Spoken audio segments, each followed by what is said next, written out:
তিৱা সাহিত্য সভা অহা 20, 21, 22 মাৰ্চত অনুষ্ঠিত হ'ব। তাৰ কাৰণে আজি আমি এই তিৱা সাহিত্য ক্ষেত্ৰখনৰ নাম দিয়া হৈছে চন্দ্ৰ বৰদলৈ নামেৰে ক্ষেত্ৰখন নাম দিয়া হৈছে। এই লাইখুটা স্থাপনৰ অৰ্থ কি? এই লাইখুটা স্থাপনৰ অৰ্থ হৈছে তিৱা সাহিত্য সভা 3দিনীয়া সাধাৰণ অধিৱেশন হ'ব। এই অধিৱেশনত যাতে কোনো আপদ বিপদ নহয়, ভগৱানৰ ওচৰত আজি প্ৰাৰ্থনা জনাই এই লাইখুটা স্থাপন কৰা হৈছে। ভগৱানক আগবঢ়াই দিয়া হৈছে, হে প্ৰভু আপুনি আমাক দয়া কৰক, কৃপা কৰক, যাতে তিৱা সাহিত্য সভাখন পূৰ্ণভাৱে পৰিচালিত হওক আৰু অসমৰ গাঁৱে ভূঞে নগৰে চহৰে সকলোৱে তিৱাৰ জাতি যিটো মূল ভিন্ন মূল জাতিটো থিয় দিব পৰা যিটো ব্যৱস্থা, সেইটো হ'ল তিৱা মাখনদাই তথা তিৱা সাহিত্য সভা। এটা জাতি যেতিয়া ভাষাৰ সংস্কৃতি নাথাকিব, সেই জাতি হিচাপে পৰিচয় নাথাকিব। প্ৰত্যেকটো জাতি জনগোষ্ঠীয়ে নিজা নিজা স্বৰ্গীয় বৈশিষ্ট্য আছে, নিজা নিজা স্বৰ্গীয় নীতি নিয়ম আছে, নিজা নিজা স্বৰ্গীয় ভাষাৰ সংস্কৃতি আছে। এইসমূহ ৰক্ষা কৰিবৰ কাৰণে সকলো জাতি জনগোষ্ঠীয়ে নিজা নিজা বৈশিষ্ট্য পৰম্পৰা ৰক্ষা কৰি আহিছে আৰু সেই তাৰ কাৰণে আজি এই বৰ অসমখনৰ নাম দিয়া হৈছে। যিটো সময়ত বৰ অসম আছিলে সেইখিনি হৈছে জাতি বৰ্ণ নিৰ্বিশেষে সকলোৱে জনগোষ্ঠী এককভাৱে এখন বৰ অসম হৈছিল। কিন্তু আজি সেই বৰ অসম নাই। আজি সেই বৰ অসম শেষ হৈ গৈ টান বান হ'ল। সাত ভনীটো আজি খানবান হৈ গ'ল। আৰু যেতিয়া সাত ভনী আছিল তেতিয়া বৰ অসম আছিল, এতিয়া বৰ অসম নাই। কিন্তু এতিয়া যিখন অসম জনগোষ্ঠী অবিহনে কেতিয়াও অসম হ'ব নোৱাৰে। যদি কোনোবাই ভাবে যে জনগোষ্ঠী অবিহনে আমি এখন অসম গঢ়িম, কেতিয়াও নোৱাৰিব। গতিকে জাতি জনগোষ্ঠী পৰম্পৰা সংস্কৃতি যি আদৰ্শ নাথাকে সেই জাতি কেতিয়াও জাতি হৈ থাকিব নোৱাৰে। বিভিন্ন সময়ত বিধানসভাত খিলঞ্জীয়া সংজ্ঞা বিচাৰি হাহাকাৰ আৰু পবিত্ৰ সদনত হুলস্থুলীয়া পৰিৱেশ হৈছে। সেই হুলস্থুলীয়া মাজত মই বিধানসভা অধ্যক্ষক যেতিয়া টেবুলত ভুকিয়া কৈছোঁ যে অধ্যক্ষ মহোদয় মই এষাৰ কথা ক'বলগীয়া আছে, যে কওক।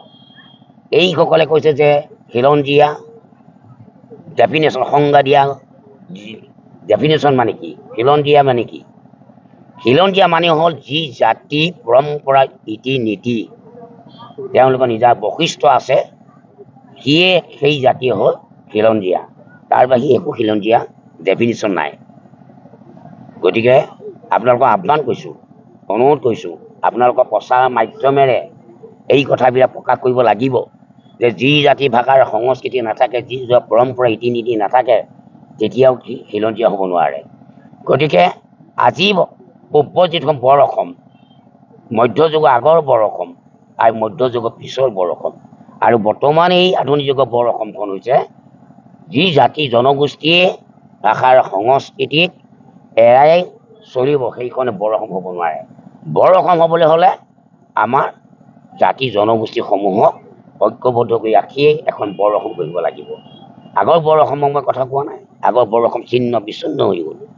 গতিকে তিৱাৰ ভাষা সংস্কৃতি হেৰাই যোৱা উপক্ৰম ঘটেই এনে এটা সন্ধিখনত, এনে এটা সময়ত তিৱাৰ সাহিত্য সভাই এটা ভাল পদক্ষেপ গ্ৰহণ কৰিছে যে আমি তিৱাৰ জনগোষ্ঠীসকলে যেতিয়া আমাৰ ভাষাৰ সংস্কৃতি নাথাকিব, আমি তিৱা জাতিটো অস্তিত্ব নাথাকিব। গতিকে অস্তিত্ব ৰাখিবৰ কাৰণে পূৰ্ব সংস্কৃতি পৰম্পৰা জীয়াই ৰাখিবৰ কাৰণে আজি তিৱা সাহিত্য সভাই যি বলিষ্ঠ পদক্ষেপ গ্ৰহণ কৰিছে, ই আদৰণীয়। গতিকে মই সকলোকে আহ্বান জনাম, অনুৰোধ জনাইছোঁ যে তিৱাৰ সকলো ভাষাৰ সংস্কৃতি ৰাখিবৰ কাৰণে আপোনালোকেও দায়িত্ব হ'ব লাগিব। অসম সাহিত্য সভা দায়িত্ব হ'ব লাগিব।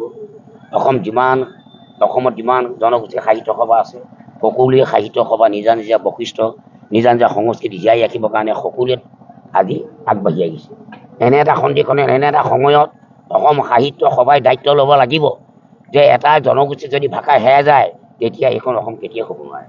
গতিকে এই সময় থাকোঁতেই অসম সাহিত্য সভাই ভালদৰে উপলব্ধি কৰিব লাগিব গতিকে অসম সাহিত্য সভাই যাত্ৰাবী মনোভাৱী লৈ যে জাতি জনগোষ্ঠী ভাষাৰ সাহিত্য সকলো নেওচি তেওঁলোকে এখন কেতিয়াও সাহিত্য সভা হ'ব নোৱাৰে এইখিনিকে ক'লোঁ আৰু এই মুহূৰ্তত সকলোকে আহ্বান জনাইছোঁ আজি যেমন চন্দ্ৰ বৰদলৈ ক্ষেত্ৰত তিৱা সাহিত্য সভা ক্ষেত্ৰৰ নাম দি 21, 22, 23 মাৰ্চত এই তিৱাৰ সাহিত্য সভা আৰম্ভ হ'ব তিৱা সাহিত্য সভাখন 3 বছৰ মূৰে মূৰে এখন সাধাৰণ সভা আৰম্ভ হয় আজি এই যেমন চন্দ্ৰ বৰদলৈ ক্ষেত্ৰত তিৱা সাহিত্য সভা আৰম্ভ হ'ব কাৰণে তাত লাইভ এটা স্থাপন কৰা হৈছে যিকোনো খবৰৰ বাবে যোগাযোগ কৰক 7099017330 লগতে 7099017110 নম্বৰত